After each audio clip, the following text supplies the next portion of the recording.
ৰাজ্যৰ দলৰ লগত যোগাযোগ কৰিছে বিজেপি দলৰ দুজন বিধায়কে। তাৰপিছত কংগ্ৰেছ দলৰ কেইবাজন বিধায়কে আমাৰ লগত কথা পাতি আছে।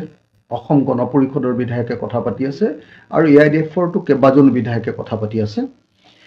ৰাজ্যৰ দললৈ কেইবাজনো বিধায়ক অহাৰ কাৰণে তেখেতসকলে কথা বাৰ্তা পাতি আছে আৰু মই আপোনালোকক নিশ্চিতকৈ ক'ব পাৰোঁ যে 2026 চনৰ অসম বিধানসভা নিৰ্বাচনৰ পূৰ্বে এই আটাইকেইটা মই যি চাৰিটা দলৰ নাম ক'লোঁ, বিজেপি, অসম গণ পৰিষদ, AIDF আৰু কংগ্ৰেছ, এই চাৰিওটা দলৰ পৰা বৰ্তমান হৈ থকা বিধায়কৰ কেইবাজনেও আমাৰ দলত যোগদান কৰিব।